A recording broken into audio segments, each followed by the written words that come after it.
आज की हमारी वीडियो का टॉपिक है इलेक्ट्रोलाइसिस, जिसको हम कहते हैं decomposition of compound when electricity is applied. इसमें हम देख सकते हैं मोल्टन या एक्वस आयोनिक कंपाउंड जो हैं वो केपेबल होते हैं ऑफ कंडक्टिंग इलेक्ट्रिसिटी, क्योंकि इनके पास फ्री आयंस होते हैं टू मूव। क्यों सॉलिड आयोनिक कंपाउंड जो है वो इलेक्ट्रिसिटी कंडक्ट नहीं करते? क्योंकि हमें ऑलरेडी पता है कि इलेक्ट्रिसिटी जो है वो कंडक्ट की जाती है जहाँ पे फ्रीली मूविंग आयंस होते हैं।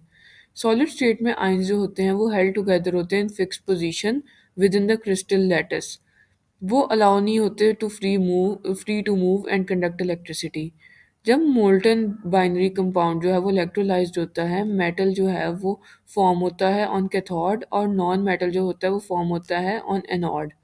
इलेक्ट्रोलाइट आयोनिक कंपाउंड जो हैं वो जब इलेक्ट्रिसिटी कंडक्ट करते हैं इन मोल्टन और एक्वस सॉल्यूशन, तो वो डिकम्पोज हो जाते हैं in this process. Electrode rod और प्लेट जहाँ पे इलेक्ट्रिसिटी जो है वो एंटर होती है या लीव होती है इलेक्ट्रोलाइट में ड्यूरिंग द इलेक्ट्रोलाइसिस, उसको हम इलेक्ट्रोड कहते हैं। इलेक्ट्रोड्स पे ये वाले रिएक्शंस अकर हो रहे होते हैं। एनोड जो कि एक पॉजिटिव इलेक्ट्रोड है और इस पे ऑक्सीडेशन अकर हो रही होती है।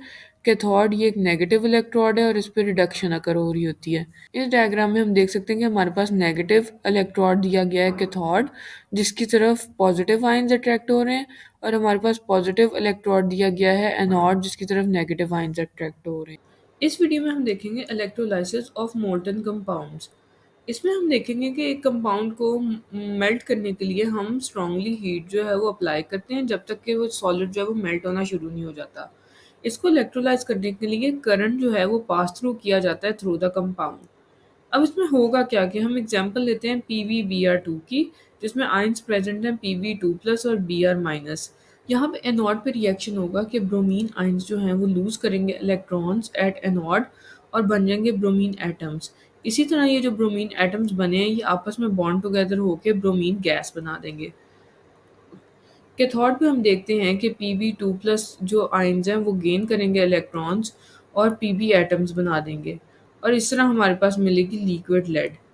ओवरऑल रिएक्शन जो है वो इस तरह दिया गया है PbBr2 is equal to Pb plus bromine gas. Aqueous solution की इलेक्ट्रोलाइसिस में हम देखेंगे कि एक्वस सॉल्यूशन जो है वो कंटेन करते हैं एडिशनल हाइड्रोजन आयंस और hydro oxide ions of water. Total जो 4 आयंस हैं in the solution, 2 from electrolyte और 2 फ्रॉम वाटर होंगे। इनमें से सिर्फ 2 जो हैं वो डिस्चार्ज होंगे। इलेक्ट्रोलाइसिस ऑफ एक्वस सॉल्यूशन जो है ये यूज़ करती है थ्योरी ऑफ सिलेक्टिव डिस्चार्ज, जो कि रेफर करती है to the applications of electrochemical series, जिनमें हमारे पास आ जाती है relative tendency of metals and non metals to get oxidised और रिड्यूस्ड।